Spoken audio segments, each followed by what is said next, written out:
Baik, share screen.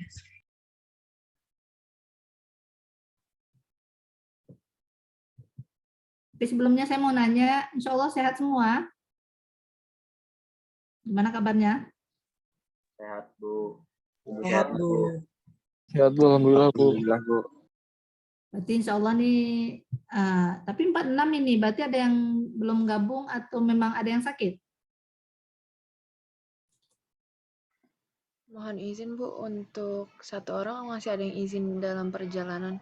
Mungkin satunya lagi masih mencoba join Bu. Oh, baik. Berarti sehat semua ya? Ya, alhamdulillah. Baik, silakan sudah bisa dimulai.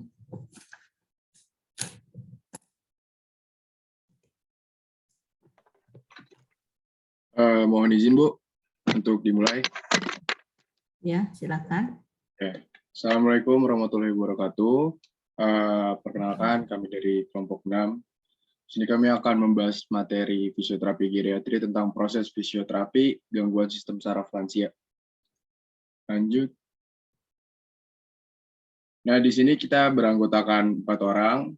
Yang pertama ada Dinda Biolawatika, selanjutnya ada Lailatul Mami, yang ketiga saya sendiri dengan Muhammad Reza Ramadhani, dan ada Rosa Anggita.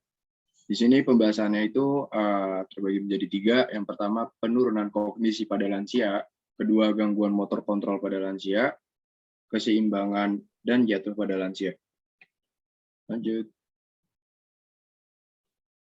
Nah, di sini untuk materi pertama yaitu penurunan kognisi pada lansia. Definisi lansia adalah seorang yang telah berusia di atas 60 tahun dan tidak berdaya mencari nafkah sendiri untuk memenuhi kebutuhan hidupnya sehari-hari, menurut Ratnawati 2017.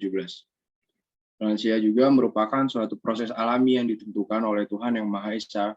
Semua orang akan mengalami proses menjadi tua dan masa tua merupakan masa hidup yang terakhir. Di masa ini, seseorang mengalami kemunduran fisik, mental, dan sosial secara bertahap, menurut Aziza di tahun 2011. Dan definisi kognitif di sini adalah semua aktivitas mental yang membuat suatu individu mampu menghubungkan atau menilai dan mempertimbangkan suatu peristiwa, sehingga individu tersebut mendapatkan pengetahuan setelahnya. Dan fungsi kognitif di sini, lansia akan mengalami penurunan seiring berjalannya waktu. Selanjutnya ada penurunan fungsi kognitif pada lansia. Yang pertama itu ditandai dengan adanya tanda dan gejala seperti gangguan memori dan perubahan persepsi, masalah dalam berkomunikasi, penurunan fokus, perhatian, dan hambatan dalam melaksanakan tugas harian. Dan akan berdampak juga pada terbatasnya mobilisasi fisik yang mempengaruhi tingkat kemandirian dan pemenuhan activity daily living-nya atau ADL dan tergantung hubungan sosial dan lain-lain. Jika hal ini terus terjadi, maka kualitas hidup lansia juga akan mengalami perubahan.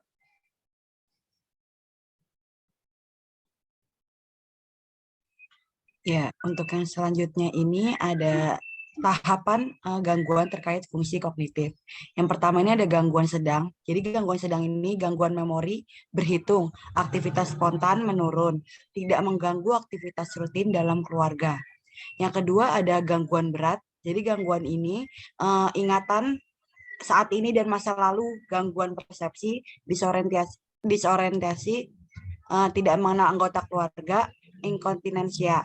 Yang ketiga, gangguan intelektual total. Jadi ini adalah gangguan yang parah pada semua kemampuan kognitif, kegiatan sehari-hari yang membutuhkan bantuan orang lain, dan seringkali pada tahap ini lansia mengalami demensia. Menurut Stanley dan Berry 2007.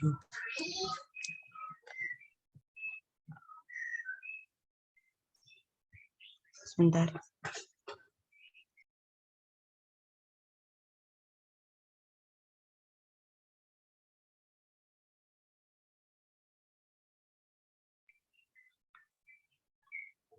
Untuk yang pertama ini ada Minimum Mental State Examination atau MMSE.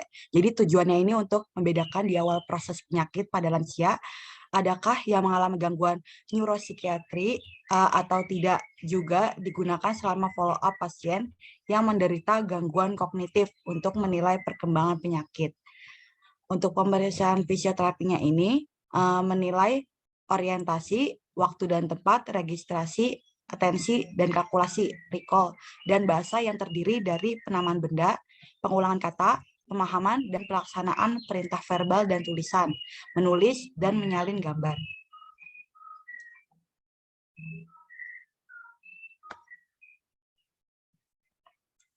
Untuk total skor pada MMSE, jika semua jawaban benar adalah 30. Interpretasi MMSE didasarkan pada skor yang diperoleh pada saat pemeriksaan. Yang pertama, skor 25-30 diinterpresentasikan fungsi kognitif normal. Yang kedua, skor 20-24 diinterpretasi dimensia ringan. 13-19 diinterpretasikan dimensia sedang. 0-12 diinterpretasikan dimensia berat.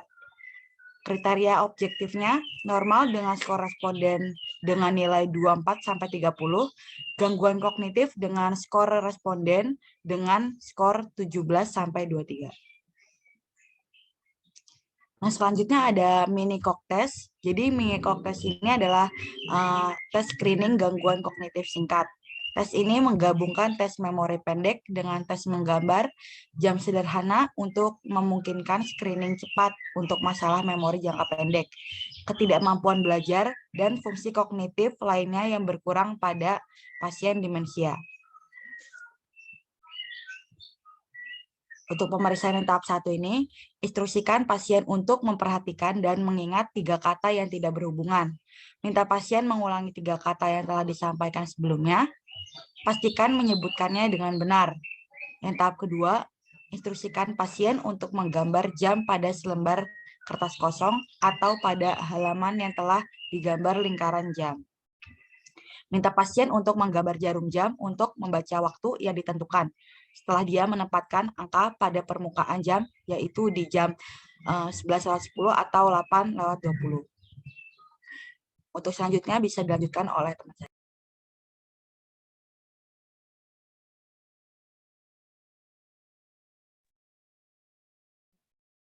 Selanjutnya ada gangguan motor kontrol. Motor kontrol adalah kemampuan untuk mengatur dan mengontrol gerakan fungsional. Nah, gangguan motor kontrol itu salah satu kasus yang sering terjadi pada lansia dan mempengaruhi penurunan motor kontrol. Yang mengaruhi penurunan motor kontrol adalah stroke. Nah, intervensi fisioterapinya itu ada motor learning program atau MRP, suatu program untuk melatih kembali motorik spesifik dengan menghindari gerakan yang tidak perlu atau salah yang melibatkan proses kognitif berdasarkan pada teori perkembangan normal atau neurodevelopment.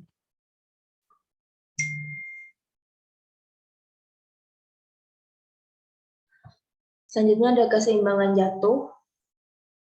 Gangguan keseimbangan jatuh merupakan salah satu masalah pada lansia. Menurut Gunarto 2005 dan Kusnanto 2007 menyatakan bahwa 31% dan 48% lansia jatuh karena gangguan keseimbangan. Akibat yang ditimbulkan oleh jatuh seperti cedera kepala maupun cedera jaringan lunak. Kejadian itu dilaporkan terjadi sekitar 30% pada orang berusia 65 tahun ke atas setiap tahunnya. Dan 50% dari mereka yang berusia 80 tahun ke atas itu menurut Melzer et al. 2004 dan Setiati 2006. Definisi keseimbangan itu, keseimbangan adalah hal yang mengacu pada kemampuan individu untuk mempertahankan garis gravitasi mereka dalam base of support atau BOS, base of support atau BOS mereka. Itu menurut Fisiopedia. Mekanisme keseimbangan. Beberapa jenis reseptor sensorik di seluruh kulit, otot, kapsul sendi, dan ligamen memberikan tubuh kemampuan untuk mengenali perubahan lingkungan, baik internal maupun eksternal pada setiap sendi dan akhirnya berpengaruh pada peningkatan keseimbangan. Bagian paling penting adalah propriosepsi yang bertugas menjaga keseimbangan. Itu menurut Brown dan kawan-kawan pada 2006. Definisi jatuh. Jatuh adalah kehilangan keseimbangan yang tidak disengaja yang mengarah pada kegagalan stabilitas postural atau tiba-tiba, dan perubahan posisi yang tidak terduga yang biasanya terjadi mendarat di lantai. Faktor risiko jatuh, ada faktor intrinsik dan ada faktor ekstrinsik.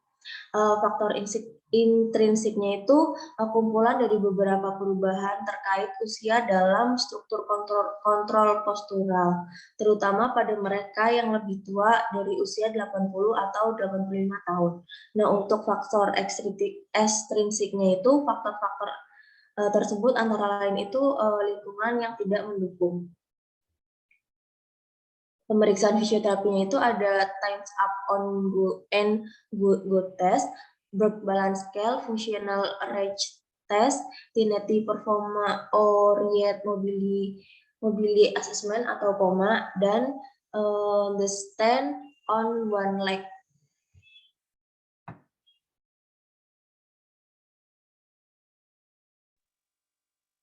Ya, selanjutnya ada intervensi fisioterapinya.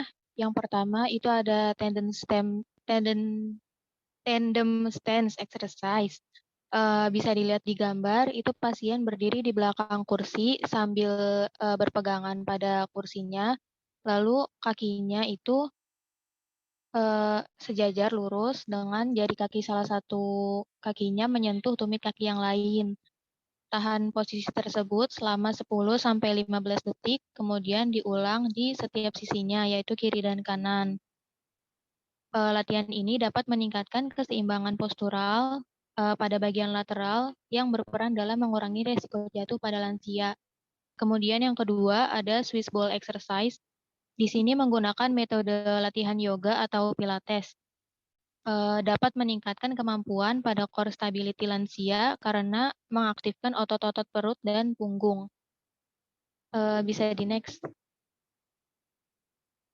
Yang ketiga ada standing march exercise atau berjalan di tempat selama 20-30 detik. Lalu yang keempat ada standing three-way kicks exercise. Jadi ini mempertahankan posisi berdiri sambil menggerakkan kaki seperti gerakan menendang ketiga arah, yaitu ke depan, samping, dan juga ke belakang. Bisa diulang sebanyak 10-12 kali. Yang kelima, ada side stepping exercise. Di sini pasien melangkah menyamping, bisa dengan berdiri membelakangi tembok atau menghadap ke meja dengan mengelilingi luas meja tersebut. Lalu yang keenam, ada single limb stance with arm exercise. Di sini pasien berdiri di samping kursi dengan mengangkat salah satu kaki dan tangan di sisi yang sama, kemudian menahan posisi itu selama 10 detik, lalu diulang di sisi yang lainnya. Kemudian yang ketujuh ada balance walk exercise.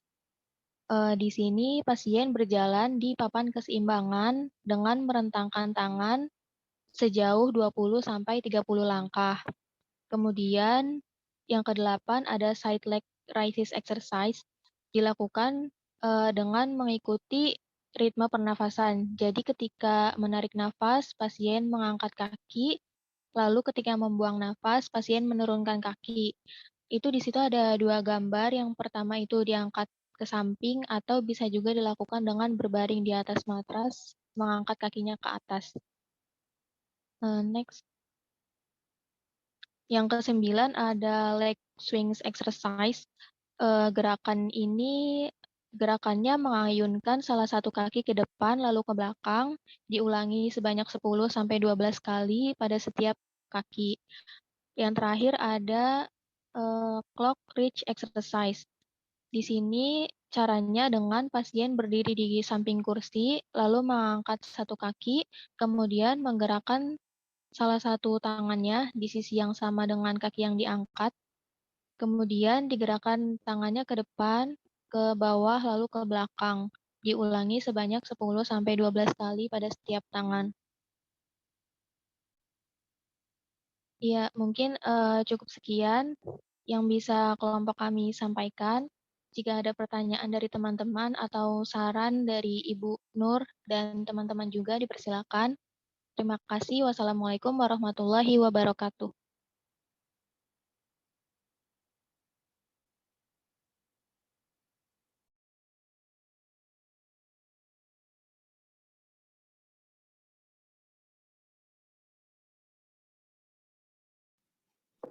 Ya, kepada teman-teman yang ingin bertanya ke kelompok, dipersilakan.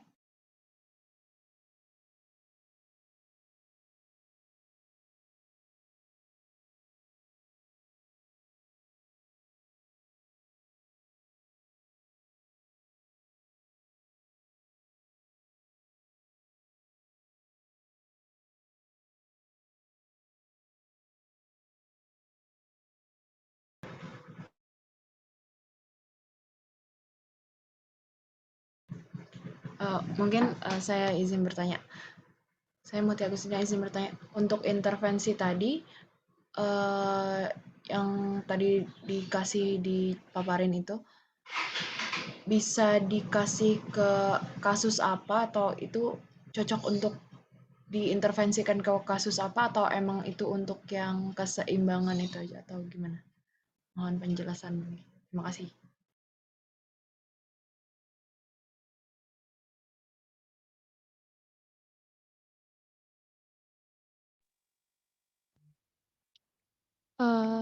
Iya, makasih untuk pertanyaannya, Mutia. Mungkin saya izin mewakili kelompok untuk menjawab. Jadi, ya intervensi yang tadi disampaikan ini yang ada sekitar 10, itu untuk problem fisioterapi pada keseimbangan dan jatuh. Jadi, mencegah risiko jatuh dan juga untuk latihan keseimbangan pada lansia. Itu sih.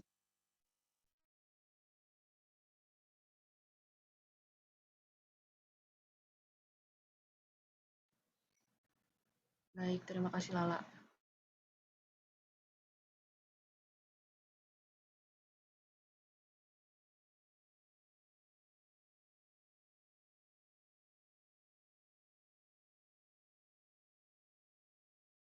Iya, mohon izin bertanya kelompok.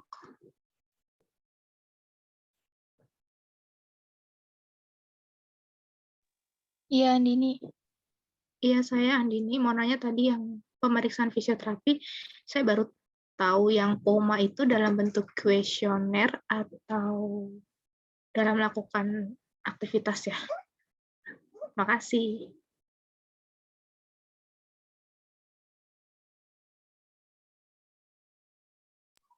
Ya, terima kasih ya Dini atas pertanyaannya. Untuk POMA sendiri berbentuk kuesioner. Jadi nanti diberikan ke pasiennya. Oke, baik itu kuesionernya dalam bentuk aktivitas dia sehari-hari atau memang dalam gangguan yang dialami aja?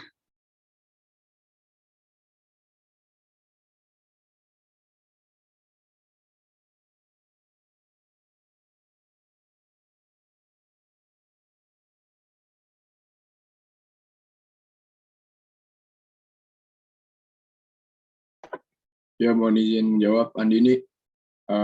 Buat melengkapin, itu di questionnaire-nya itu isinya tentang activity daily living-nya sih. Berarti kehidupan sehari-harinya. Oke, baik. Terima kasih. Sama-sama.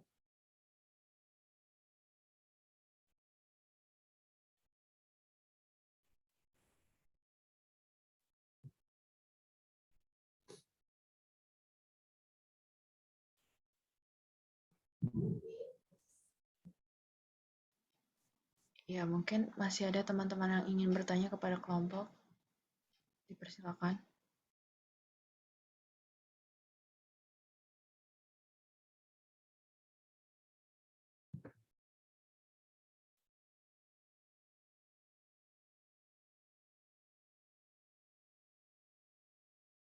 Ya, dipersilakan. Mungkin ada yang ingin ditanyakan lagi untuk yang lainnya.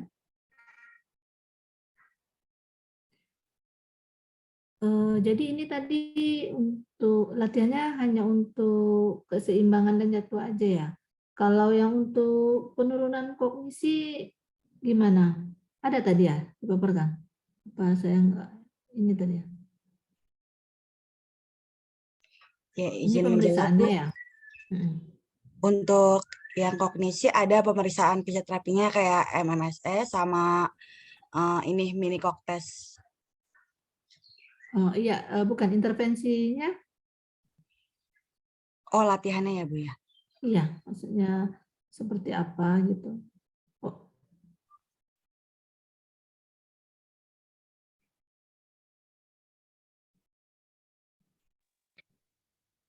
Iya, Ibu, mungkin mohon izin bantu untuk menjawab.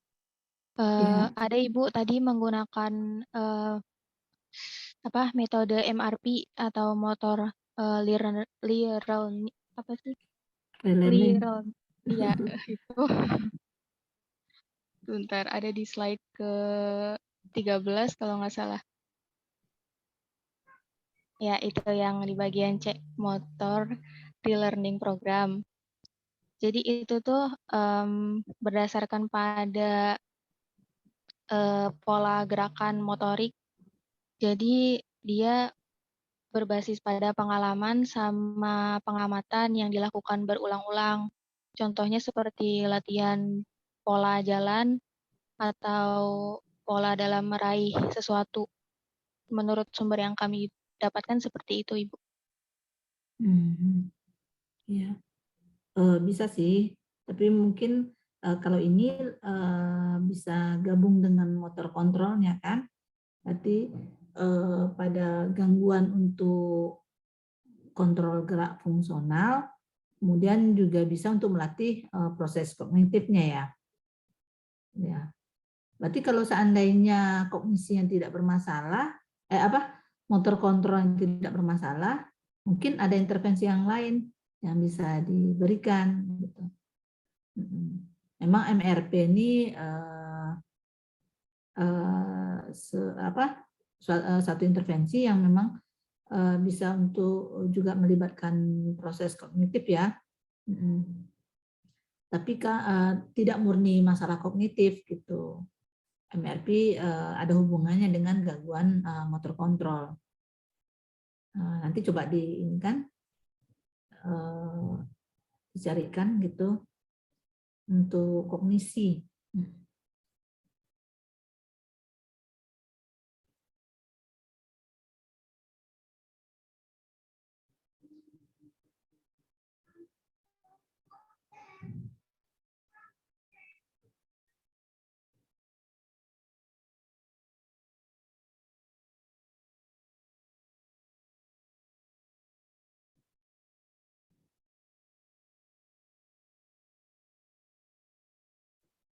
Ayo yang lainnya, berarti udah ngerti semua ini yang sama yang dipapalkan ke teman-temannya.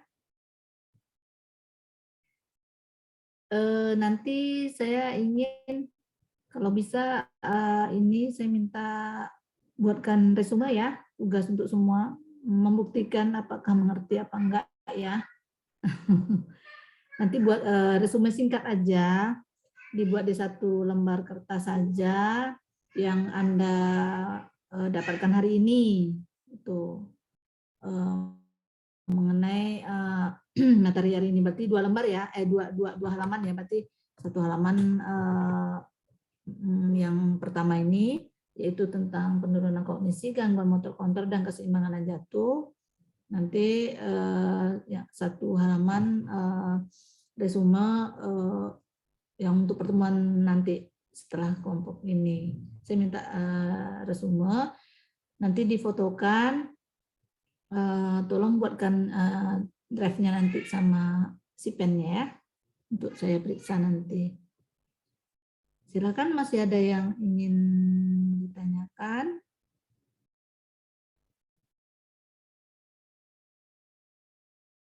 Jika tidak, mudah-mudahan sudah mengerti ya. Baik, terima kasih kepada kelompok 6 tadi telah memberikan pemaparan yang cukup bagus tentang penurunan kognisi, gangguan motor kontrol, keseimbangan dan jatuh. mengenai intervensi yang diberikan sudah cukup bagus dan lengkap. Mungkin nanti tinggal ditambahkan yang intervensi untuk gangguan kognisi ya. Itu biasanya kalau gangguan kognisi kan biasanya kan yang masalah-masalah seperti tadi ya, lansianya sudah mulai ada yang lupa anggota keluarga atau semacam Alzheimer lah seperti itu. Jadi kalau untuk kognisi itu nanti bisa dicarikan intervensi untuk pasien yang mulai Alzheimer seperti itu. Kemudian mengenai gangguan motor kontrol dan keseimbangan dan jatuh itu sudah cukup bagus tadi intervensinya. Nanti tinggal dicocokkan dengan kasus-kasus yang terjadi pada lansia. Baik. Untuk selanjutnya dipersilakan kelompok 7 ya untuk presentasi. Kita lanjut ya atau dibagi 2 waktu gimana? Aldi atau Mutia ya?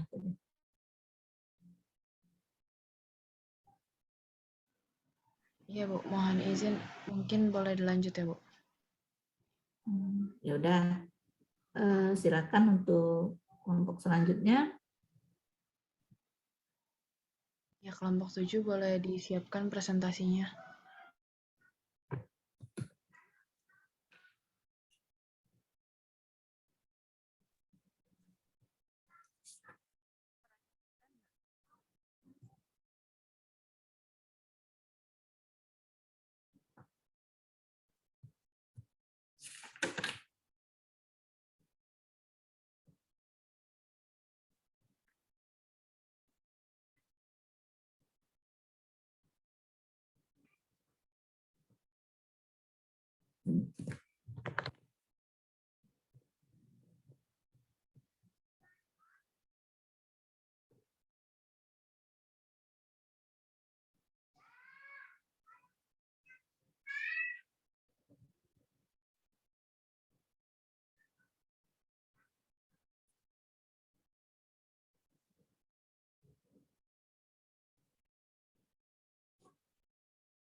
Iya, sebelumnya izin perkenalan dulu. Assalamualaikum warahmatullahi wabarakatuh. Saya Anissa Rahmawati, kemudian ada Farah Cahyaningrum, kemudian ada Inayah dan Syifa Satira Nada.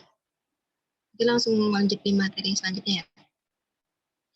Ya, Di sini kita bakal membahas mengenai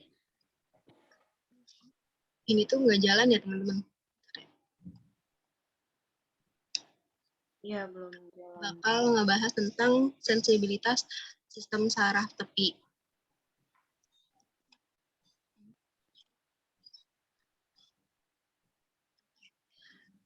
Sebelumnya, kalau misalnya kita ngebahas sistem saraf, pasti kan pada tahu ya kalau misalnya sistem saraf itu dibagi jadi 2, ada saraf pusat sama saraf tepi. Nah, di sini kita nggak terlalu fokus pada saraf pusatnya, tapi kita fokus pada saraf tepinya. Saraf tepinya itu yang ada saraf somatis sama otonom.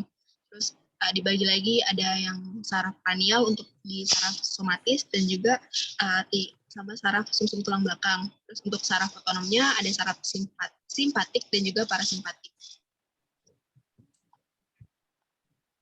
Oke. Nah, perubahan sensibilitas pada lansia biasanya itu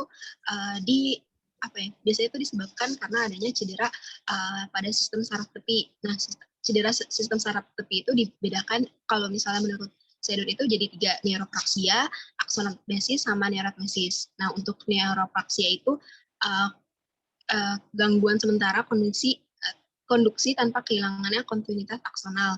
Terus kalau misalnya aksonometis itu hilangnya kontinuitas relatif akson dan penutup mielinnya. Kemudian untuk yang neurotmesis itu pemutusan total atau gangguan dari seluruh serat saraf. Bentar, dilihat gambarnya. Kelihatan ya teman-teman. Ini ada yang normalnya. Kemudian tadi ini neuropraksianya. Konduksinya masih tanpa kehilangan kontinuitasnya. Aksonometisnya ini dia udah kehilangan si aksonnya sama selubung mielinnya. Kalau neurotmesis beneran terputus ya seluruhnya gitu. Terus kemudian ada degenerasi Wallerian, di mana itu merupakan proses yang terjadi akibat terpotong atau rusaknya serabut saraf. Biasanya itu bagian akson terpisah dari badan sel saraf sehingga bagian distal dari cedera tersebut beregenerasi. Nah, kemudian kalau misalnya kita bahas cedera sistem saraf tepi, kita pasti bakal nemuin neuropati perifer, di mana neuropati adalah suatu keadaan nyeri saraf atau kerusakan saraf. Umumnya itu di mana sistem saraf itu mengalami kerusakan. Tadi kan udah diklasifikasikan cedera sistem saraf itu kayak gimana. Nah, biasanya neuropati perifer itu ya berarti neuropati yang terjadi di sistem perifer. Biasanya terjadi di saraf ekstremitas atas, kayak jari ekstremitas seperti jari-jari kaki, jari-jari tangan, maupun lengan. Terus di sini juga ada neuropati peroneal, di mana neuropati ini menyerang pada sistem saraf peroneal. Nah, saraf peroneal itu ada apa aja? Mencakup fibula, fibular nerve, external popliteal nerve, kemudian ada lateral popliteal nerve. Biasanya ini untuk menyediakan sensasi dan gerak motorik untuk fungsi kaki bagian bawah. Nah, ini tanda gejala neuropati. Yang pertama itu saraf motoriknya kehilangan kemampuan untuk mengatur pergerakan dan tindakan. Terus saraf sensoriknya itu merasakan sakit. Biasanya ada gangguan sensasi kayak nyeri, sensitivitas, mati rasa, kesemutan, maupun rasa tersusuk ataupun terbakar. Terus di sini ada jenis neuropati berdasarkan jumlah saraf. Yang pertama itu ada mononeuropati, di mana itu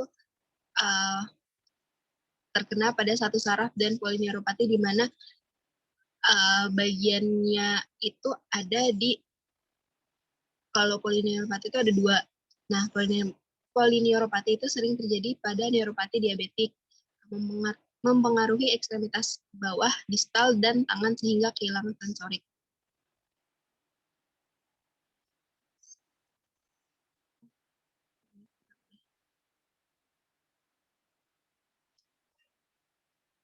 Bisa dilanjut.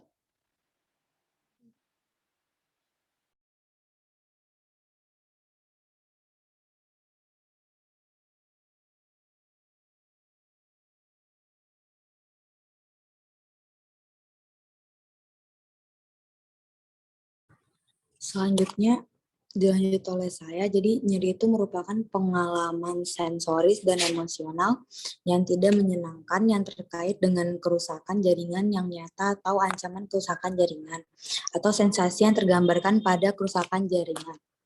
Next. Bisa dilihat di sini.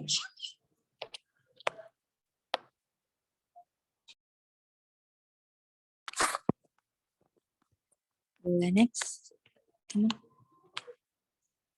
di sini ada klasifikasi nyeri berdasarkan etiologi. Yang pertama, nyeri psikogenik adalah nyeri yang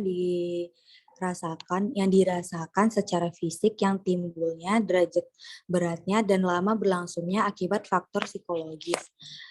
Yang kedua itu ada nyeri neurologis. Itu bentuk nyeri yang tajam karena adanya spasme di sepanjang atau di beberapa jalur syaraf.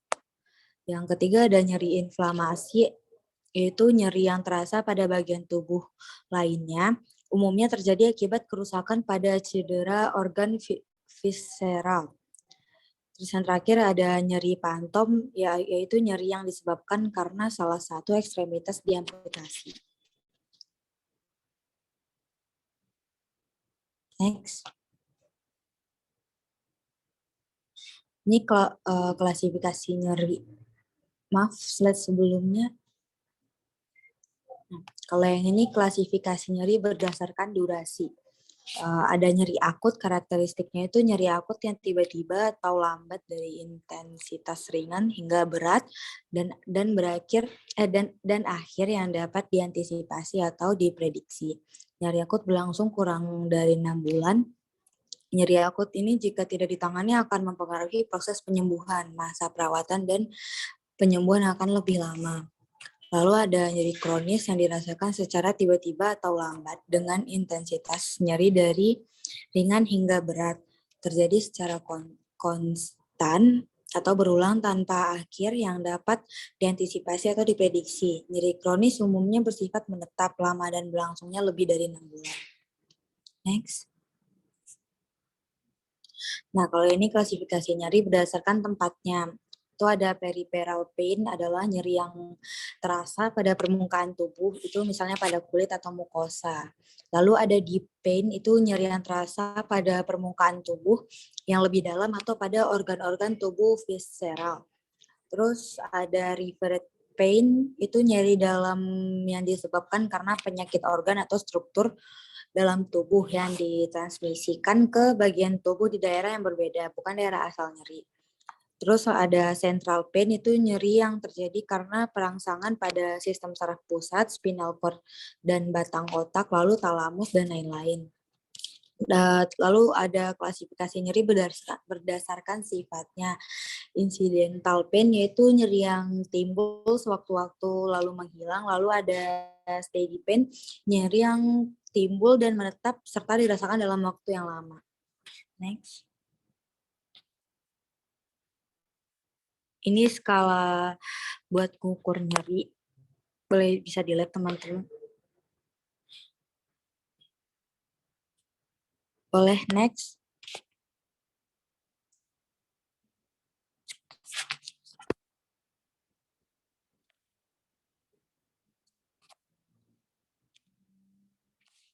Mohon maaf Syifa.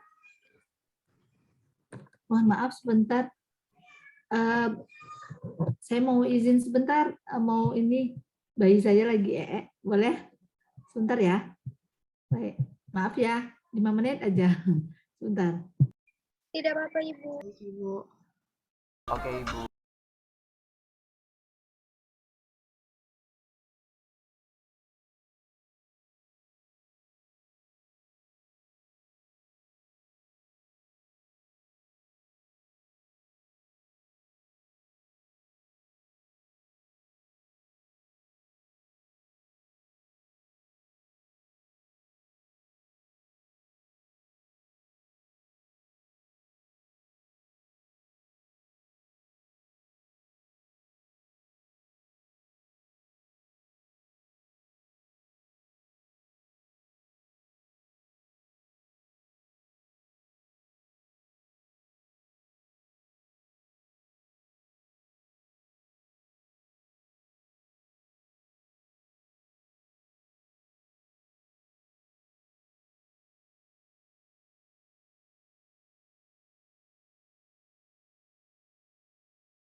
Eh, maaf, slide-nya belum, oh ya udah muncul.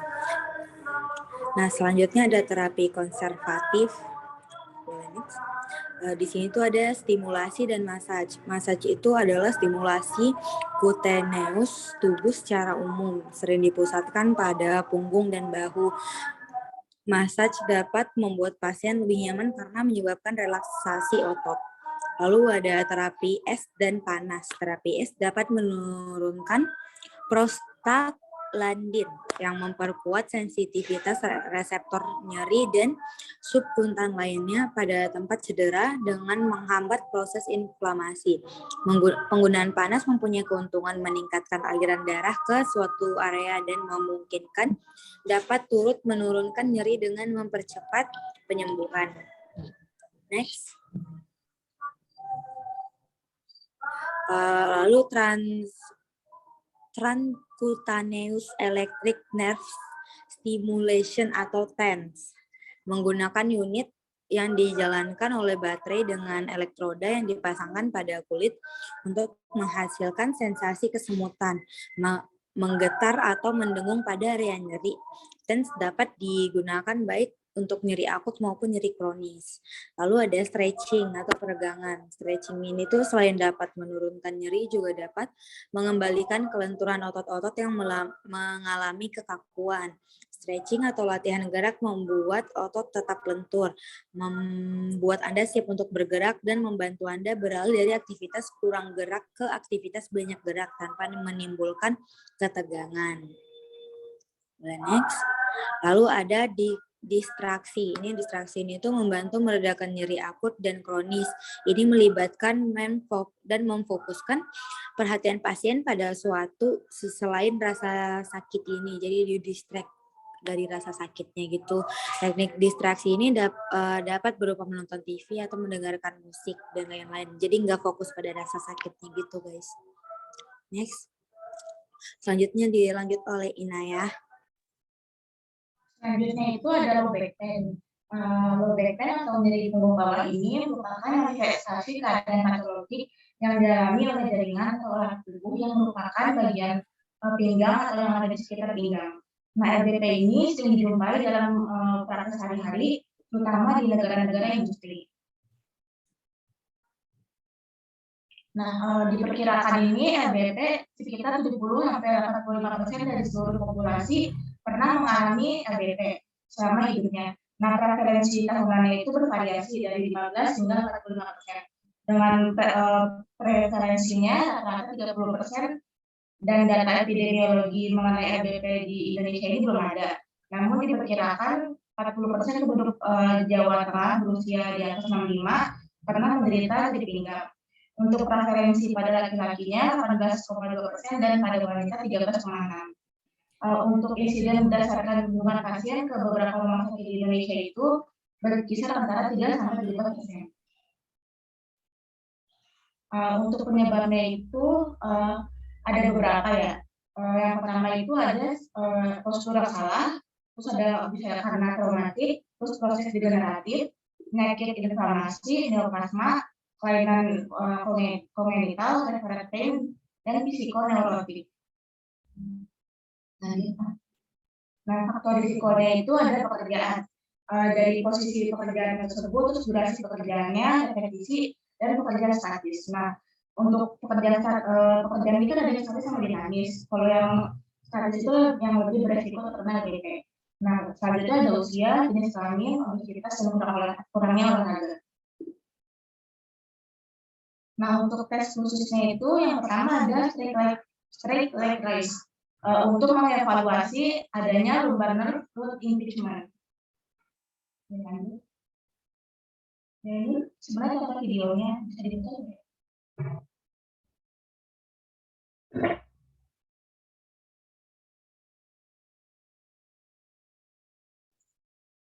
Kalau nggak bisa lanjut aja dulu. Next.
Untuk tes selanjutnya itu ada Faber test.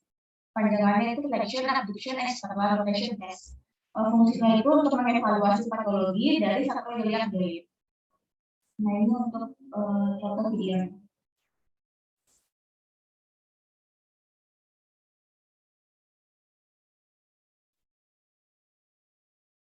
This is going to be the Patrick's test, also known as Papa or Figure 4 test for limitation of hip range of motion.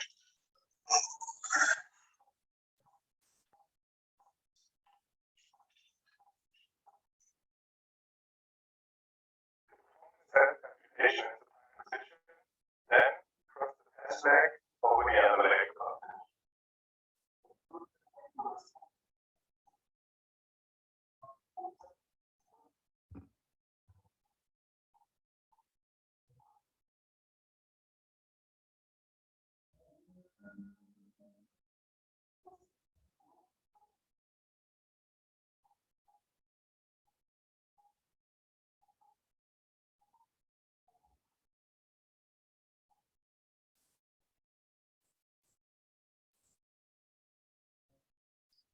Tes selanjutnya itu ada CAM test. Fungsinya itu untuk menilai lumbar facet joint pain. Ini untuk gambarnya. Dan ini untuk tesnya.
Selanjutnya untuk modalitas fisioterapinya itu ada ultrasound sama tes. Nah, selanjutnya itu untuk intervensinya itu ada McKenzie exercise.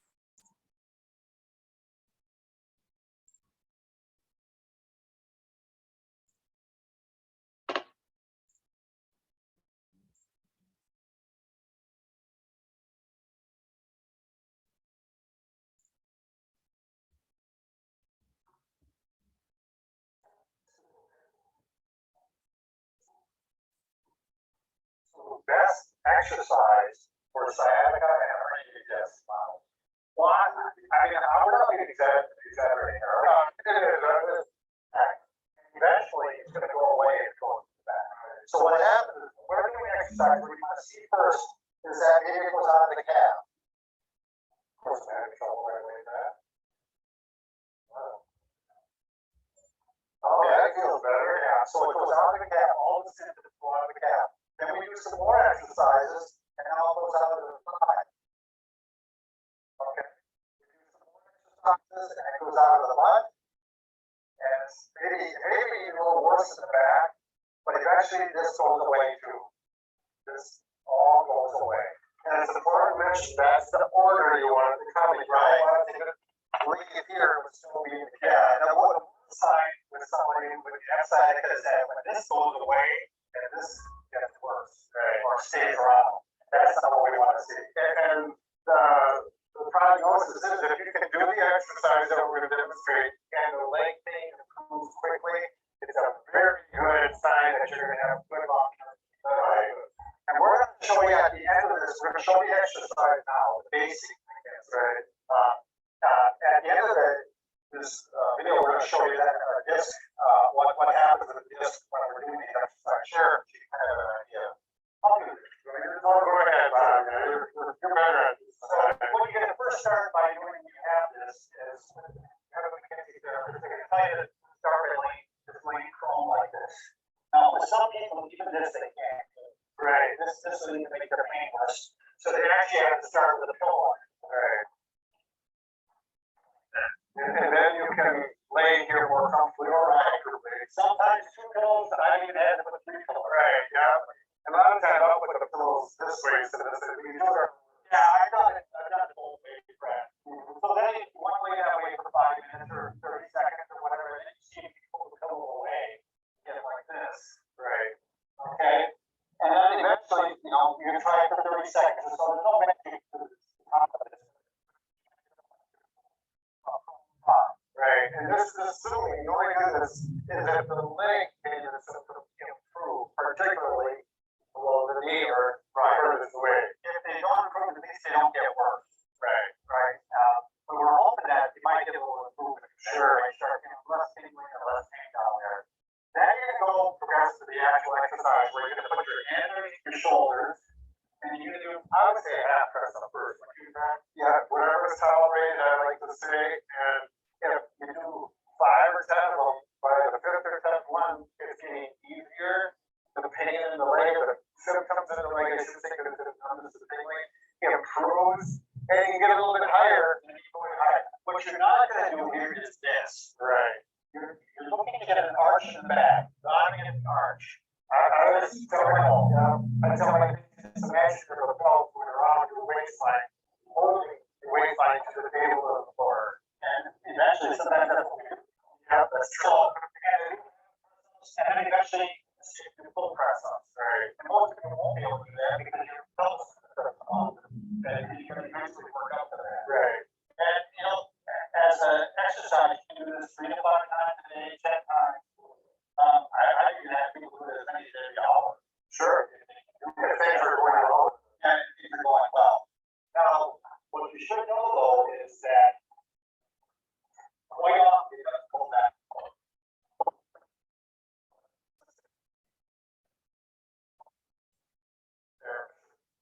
Nah, video tersebut contoh dari gerakan McKenzie yang posisi prone lagi.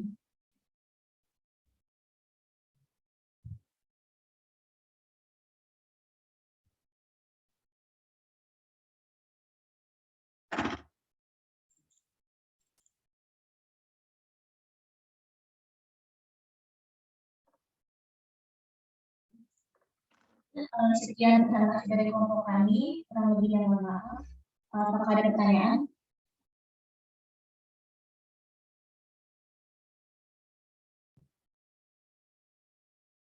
Mohon maaf. Boleh istirahat bentar, mau sholat dulu?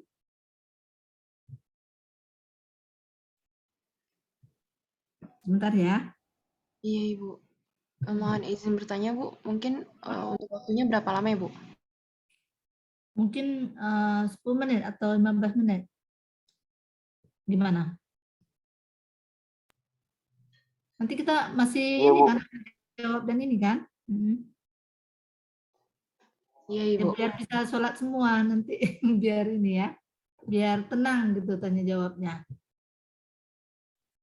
Berapa menit? 10 apa 15 menit?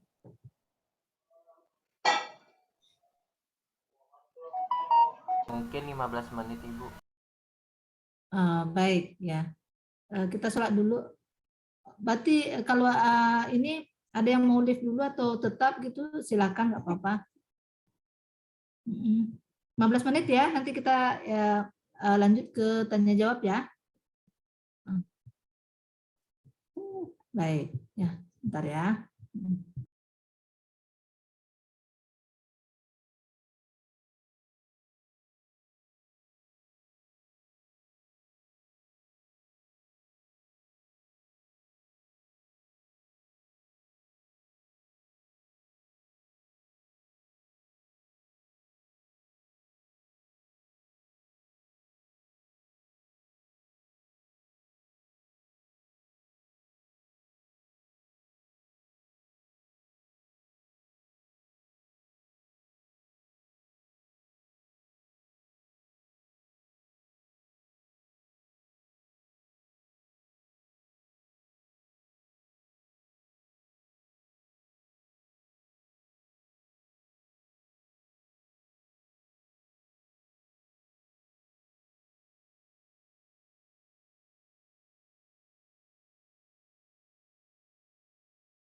Manajemen nyeri,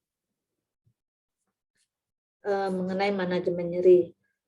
Tadi pemeriksaan nyerinya kelompok 7 tadi memaparkan pakai apa ya?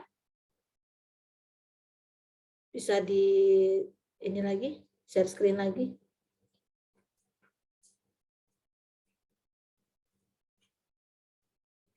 Biar sama-sama mengerti. Karena manajemen nyeri ini kalian harus paham.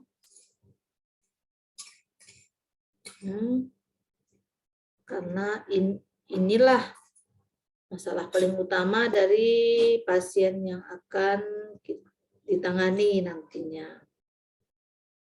Baik, ya. Manajemen nyeri ya. Lanjut.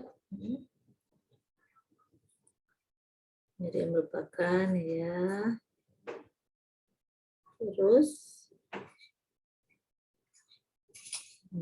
Nah, seperti ini. Nyeri psikogenik. Ini nyeri yang diakibatkan oleh faktor psikis ya. Yang banyak nanti di lahan yang akan kalian temukan itu adalah nyeri neurologis, kemudian nyeri inflamasi, dan nyeri phantom ini. Pada umumnya nyeri neurologis ini sangat banyak sekali pada kasus lansia, terutama yang memiliki riwayat penyakit diabetes dan hipertensi atau dua-duanya. Kemudian nyeri neurologis ini juga terjadi pada kasus seperti HNP ataupun LBP. Kemudian nyeri inflamasi Ini biasanya akibat kerusakan. Nah, ini juga pada kasus diabetes itu juga ada biasanya pada saat kondisi pasien gula darahnya itu sangat tinggi sekali, itu biasanya akan terjadi jika ada salah satu anggota tubuhnya luka atau terbentur, kemudian akan terjadi pembengkakan dan akhirnya terjadi nyeri. Nah, akan terjadi bengkak. Nah, bengkak itulah yang dinamakan dengan inflamasi, di mana tanda-tanda inflamasi itu sendiri nanti ada terasa panas, kemudian atau nyeri seperti ditusuk, seperti itu. Nah, tapi biasanya nyeri inflamasi ini biasanya nyeri dan ada rasa panas biasanya. Terus nyeri pentom ini saya pernah temui waktu saya masih di lahan.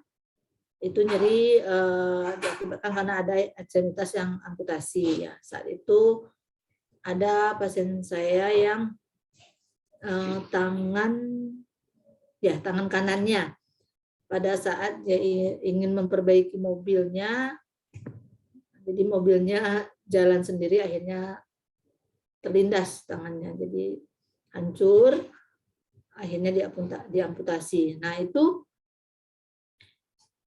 akan terasa nyeri seperti gimana ya? Nyerinya itu waktu itu pasiennya menjelaskan karena mungkin pada saat dokter menutup luka dari pemotongan atau amputasi dari organ tangan pasien tersebut. Jadi karena biasanya anggota tangan kanan tersebut dipakai aktif untuk bekerja, untuk makan, dan semua aktivitas, ternyata kan terputus karena amputasi. Nah, itu akan menyebabkan yang nyeri terus-menerus. Waktu itu sampai terapi berapa bulan ya pasiennya dengan saya, dan alhamdulillah setelah beberapa bulan itu sangat membantu sekali. Saya memang memberikan terapi heating atau pemanasan dan TENS seperti yang dijelaskan tadi ya, intervensi pada nyeri diberikan biasanya TENS seperti itu. Bisa lanjut? Saya ingin aja ya menjabarkan saja ya, biar lebih paham gitu ya. Nyeri akut. Nah, ini ya nyeri akut. Baik, 6 bulan ya. Ya, nyeri akut dan kronis ya, betul. Lanjut.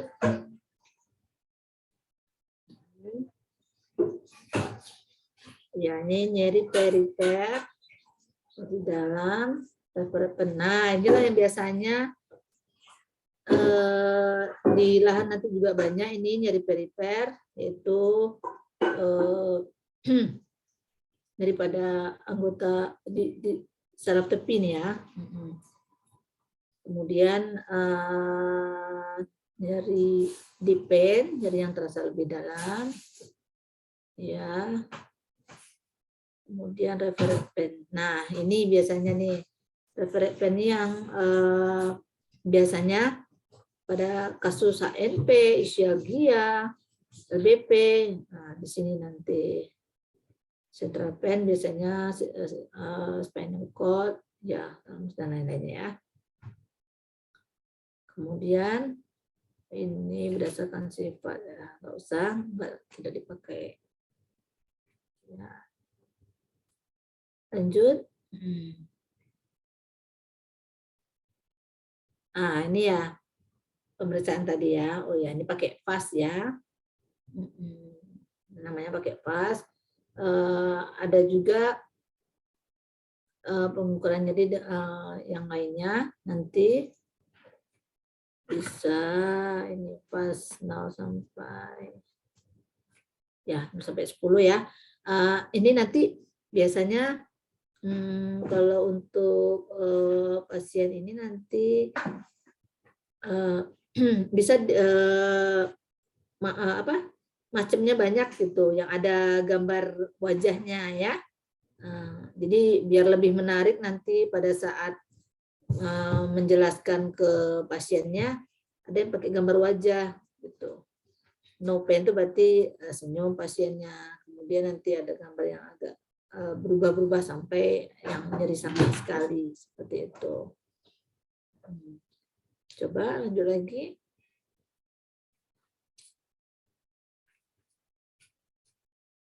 Nah ya,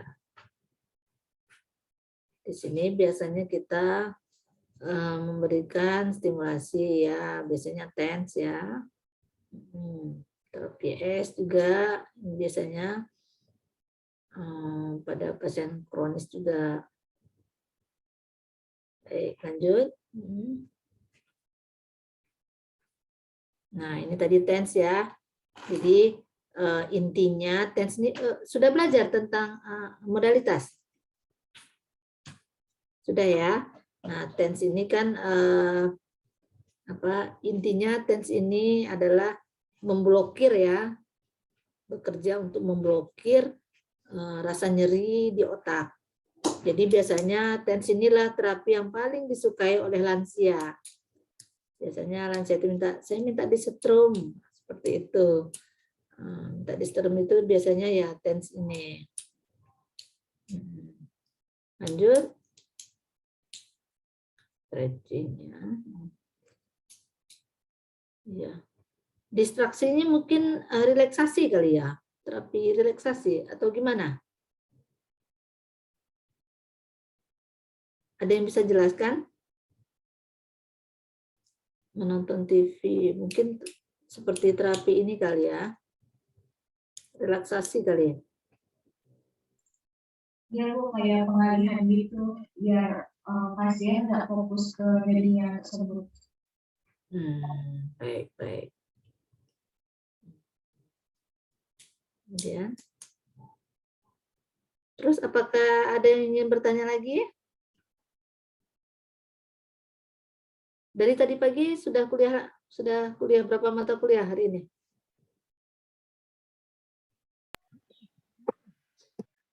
Mohon izin menjawab Bu, 2 mata kuliah. Tadi pagi ada fisioterapi kesehatan wanita dan sekarang geriatri. Oh, sama Bu Iha ya? Tadi pertemuannya dengan Bu Luhur, Bu. Oh, Bu Luhur, ya, baik. Kemudian tentang, coba kita lanjut ke LBP.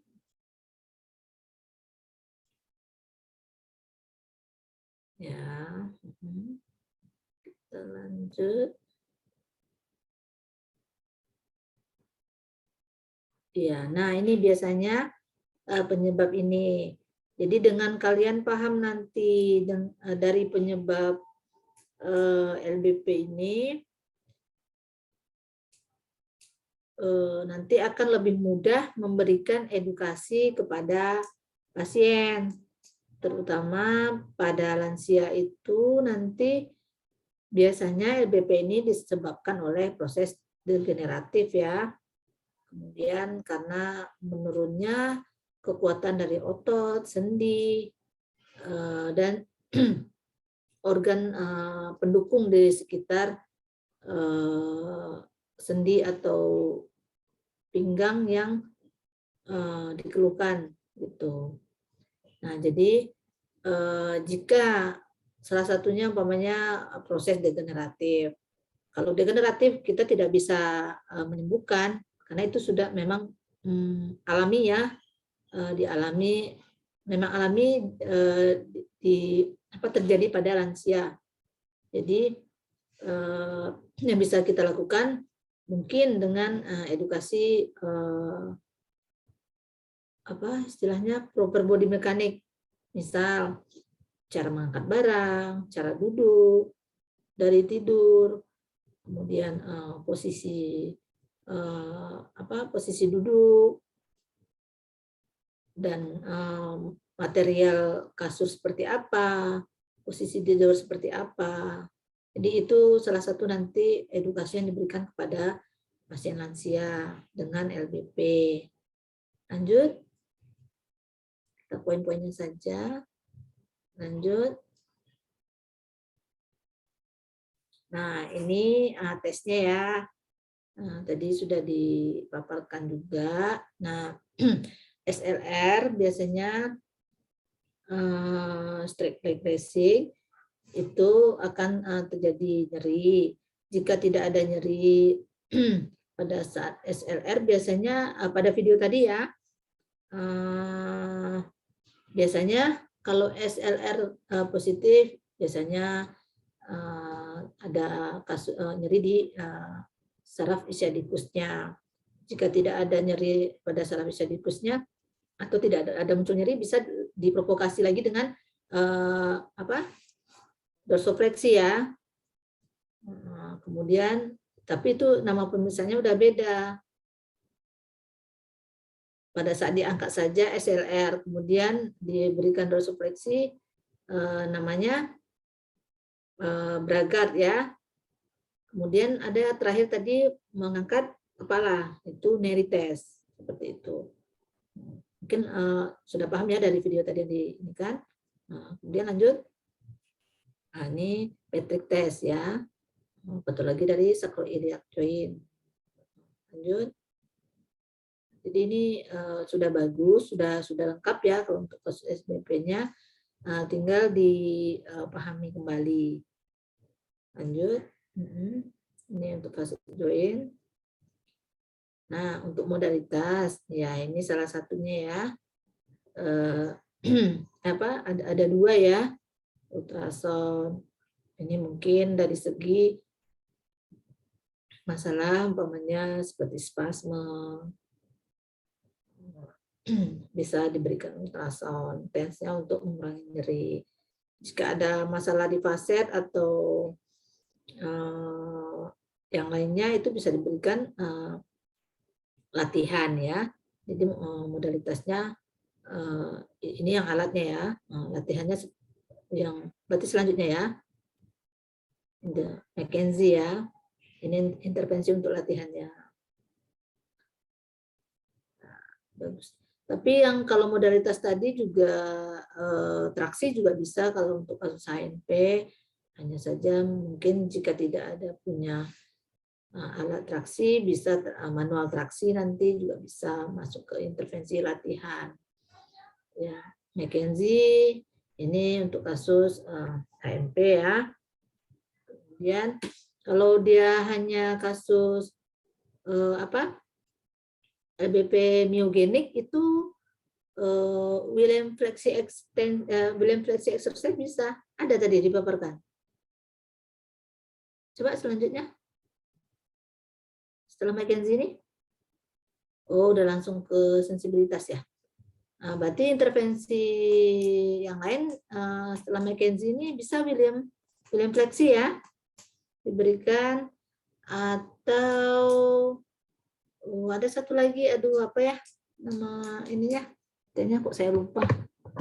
Sudah berapa bulan tidak pegang pasien jadi lupa. Iya.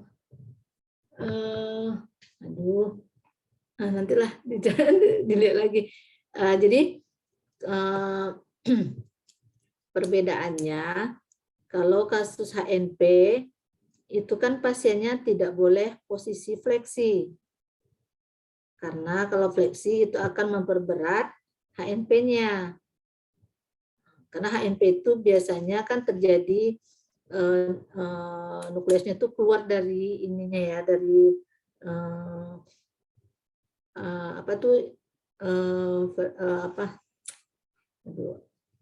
hernia nukleusnya keluar ya, menonjol ke belakang. Jadi jika pasien fleksi maka penonjolan atau herniasinya itu akan buruk gitu.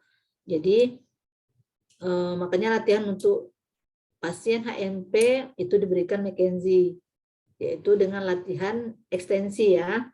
Tetapi jika pasiennya hanya kasusnya seperti ANP biasa atau myogenik atau ischialgia, itu biasanya kita memberikannya latihan William fleksi exercise.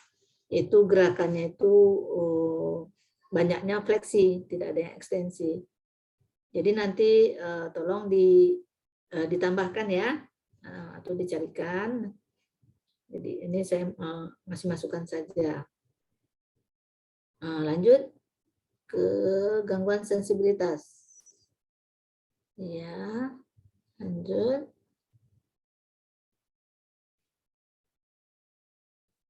Ya, neuropati perifer. Nah, ya ini biasanya kasus-kasus neuropati ini banyak pada lansia, terutama seperti yang saya katakan tadi, yang memiliki riwayat penyakit diabetes mellitus. Itu biasanya neuropati perifer yang banyak. Yang mana pasien-pasien lansia ini biasanya akan mengeluh kebas, panas, seperti itu pada jari-jari tangan dan jari-jari kakinya. Lanjut. Ya.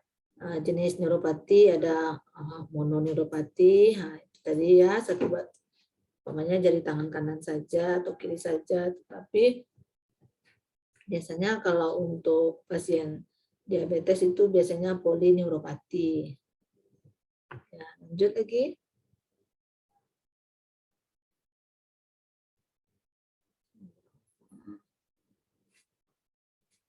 Ya.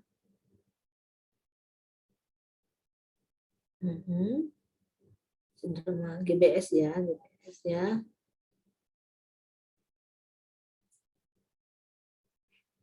GBS terus stretching ya. Sudah selesai ya. Baik, tidak ada pertanyaan lagi. Mohon izin bertanya, Bu. Ya.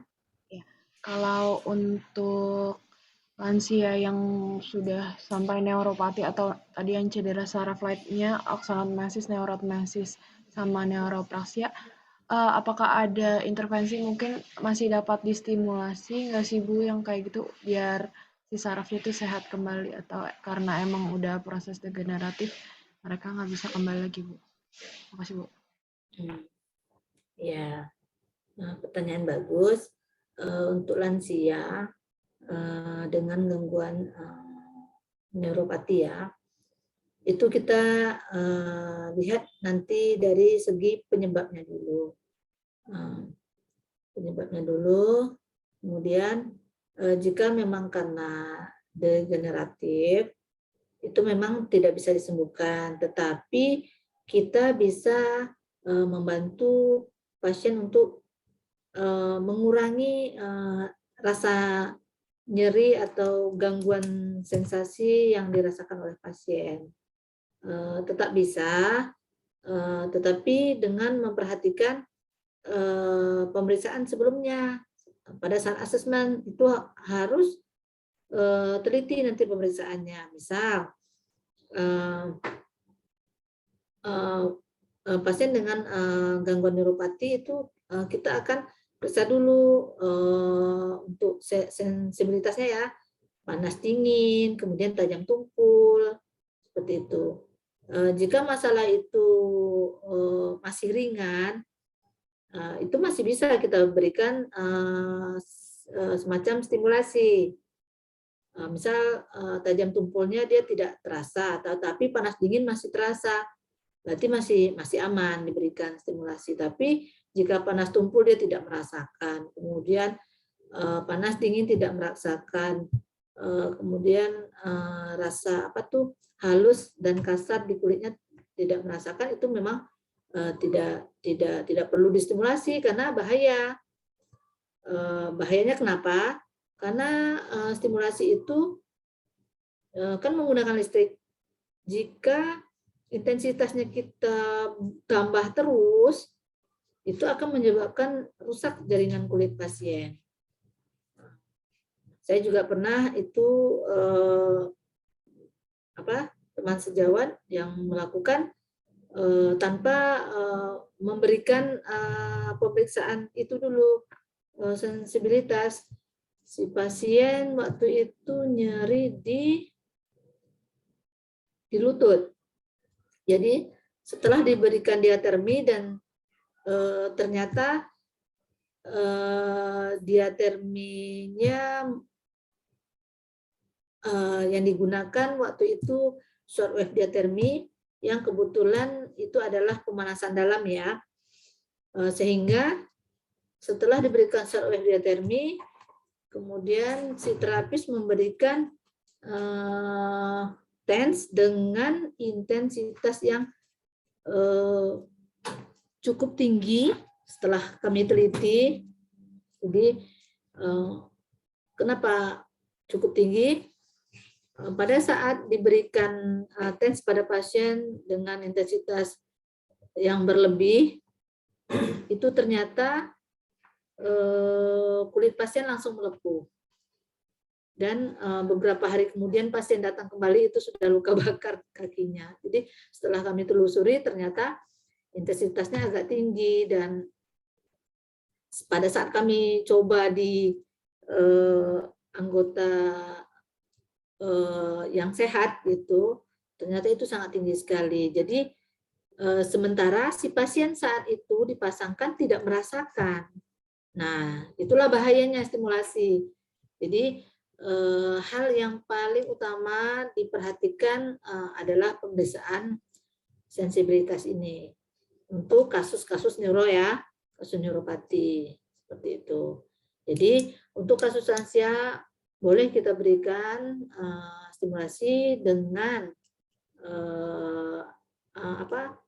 kalau sama Pak Sugi itu dulu saya diingatkan harus ingat red flag-nya gitu, yang harus perhatikan pemeriksaannya seperti itu.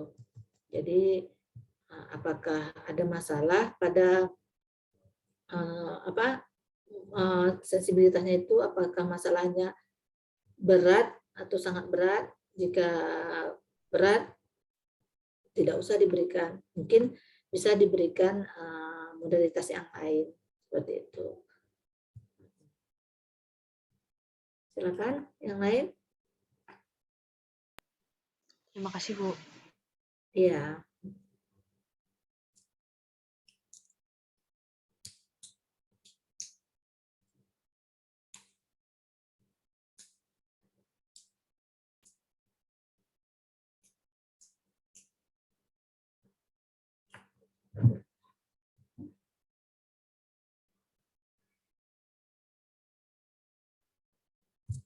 Sepertinya sudah pada paham ya.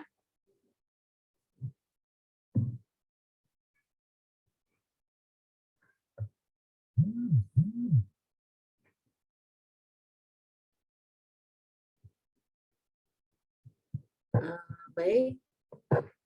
Gimana? Kita selesaikan saja. Sudahi saja. Mohon izin Bu, mungkin mohon izin bertanya untuk tugasnya tadi. Oh ya? Ya, untuk resume dan pertanyaannya itu ada ketentuannya nggak ya Bu, ditulis tangan atau di kertas seperti apa Bu? Tulis tangan aja, ya. Tulis tangan aja di kertas, poin-poinnya aja yang tidak harus pakai bahasa seperti yang di PowerPoint tadi ya. Pokoknya yang kalian mengerti. Misal lansia adalah ini gitu ya.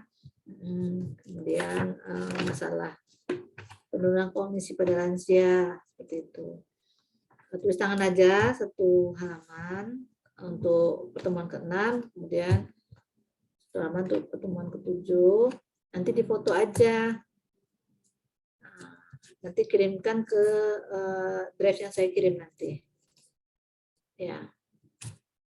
Kemudian soalnya satu saja. Tapi nanti dibagi aja per itu ya, menurut absen. Insya Allah udah paham ya? Iya, Bu. Untuk batas pengumpulannya kira-kira kapan ya, Bu? Oh, jadwal UTS-nya udah keluar? Belum Ibu. Mungkin setelah pertemuan Ibu ini baru saya tanyakan kepada Bu Ratu, Bu. Oh, baik. Hari 2 hari ini bisa ya? Kan kalau nulis kan sebentar ya. Nggak bisa. Kenapa?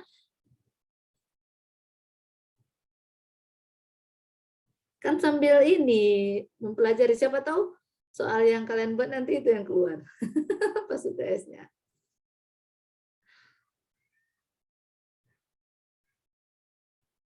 Ini jadwalnya udah molor loh ya.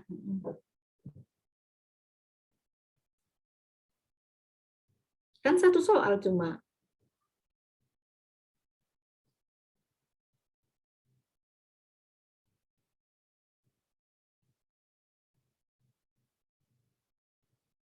Kok di mute? Ya Bu, izin. Ya. Dari matkul-matkul lain lagi ada tugas juga Bu. Jadi kalau 2 hari menurut kami masih kurang lama gitu Bu. Ya. Oh. Ya udah Senin ya.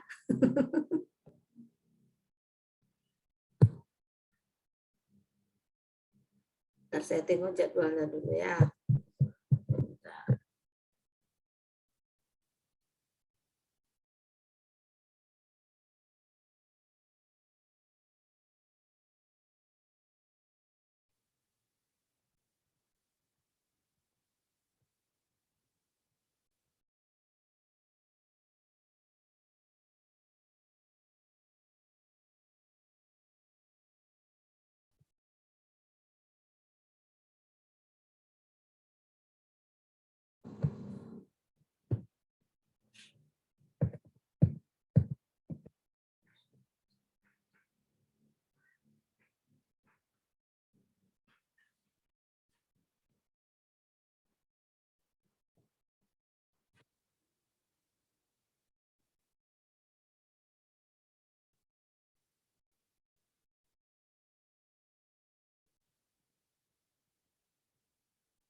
Kalau menurut jadwalnya minggu ini loh UTS-nya ya.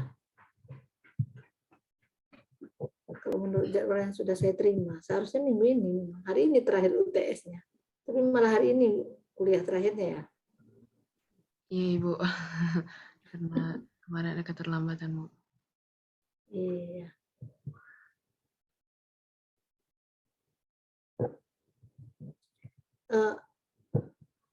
Ada berapa tugas? Banyak.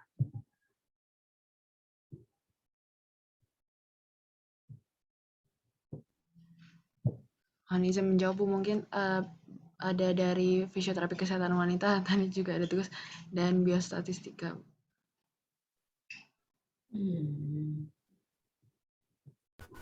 Dengan dan integumen juga Ibu. Oh. Baik. Gak apa-apa. Mohon izin Ibu, apakah bisa di hari Rabu aja Ibu? Waduh. Nah, selesai dong ujiannya nanti. Ini soalnya ini salah satu penilaian ya. Karena kan penugasannya ada 3. Itu kan ada presentasi, kemudian seperti tadi yang saya sampaikan. Di LPS itu satu lagi apa tadi? Studi kasus ya.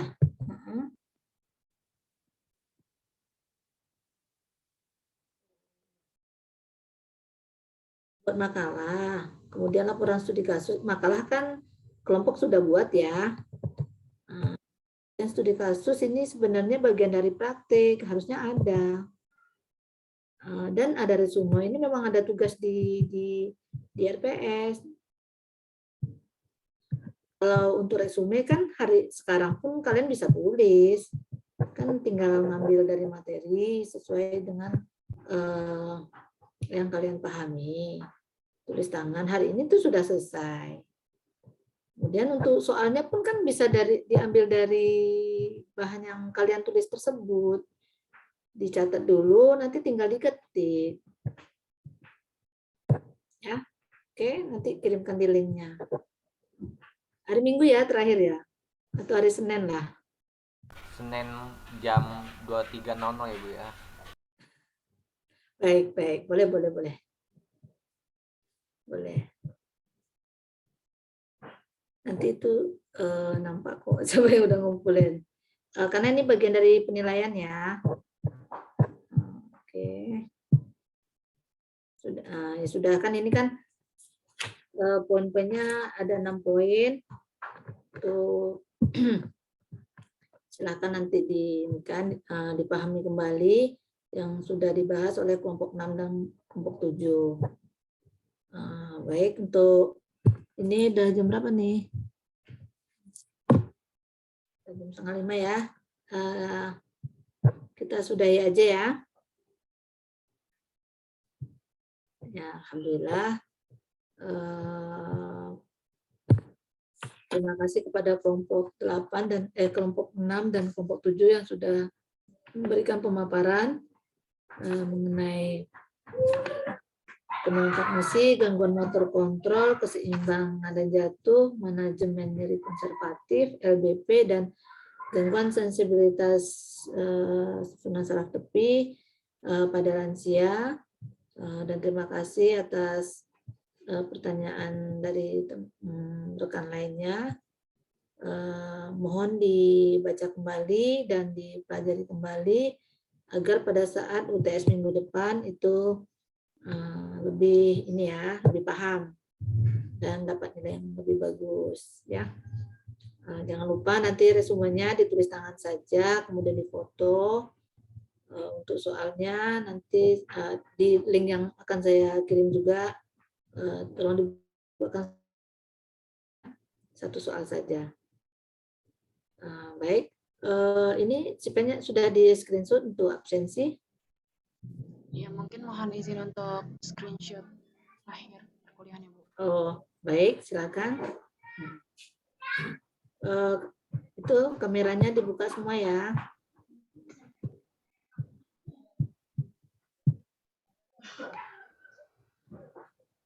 Ini Ashila masih foto, Ananda, Rosa, Nisrina. Ada orangnya enggak?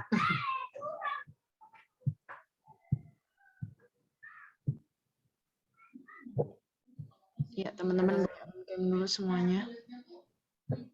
Iya, ini 4 orang putus nih. Mungkin ada jaringan.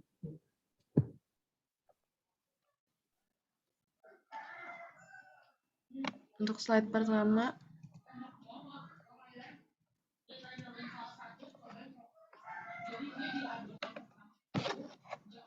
slide kedua. Ya, sudah. Terima kasih, Bu. Sudah ya? Baik. Ya. Terima kasih atas perhatian semuanya. Jangan lupa belajar, jaga imun ya. Jaga protokol kesehatan, jangan kemana-mana dulu kecuali kuliah aja ya. Soalnya ini yang kakak kelasnya lagi PKL, setiap pekannya ada yang positif. Jadi ini sudah 6 pekan praktek, sudah 7 orang yang positif ya. Jadi dimohon jaga kesehatan supaya ini ya tidak terpapar.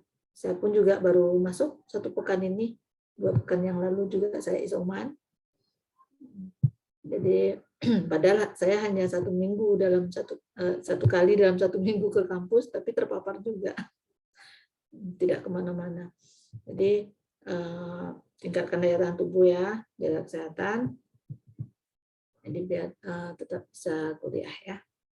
Baik, terima kasih. Kita sudahi dengan alhamdulillah. Alhamdulillahirobbilalamin. Terima kasih banyak pada Sipen juga. Mudah-mudahan ilmu yang kita dapatkan hari ini bermanfaat ya. Jika ada kesalahan saya mohon maaf. Billahi taufiq wal hidayah. Assalamualaikum warahmatullahi wabarakatuh. Waalaikumsalam. Terima kasih Terima Bu. kasih Bu. Iya. Bu, sehat-sehat selalu Bu. Ya, sama-sama. Sama-sama. Ya, izin live ya.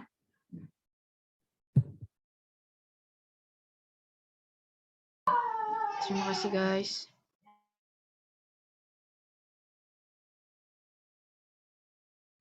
Haus saja, Tih.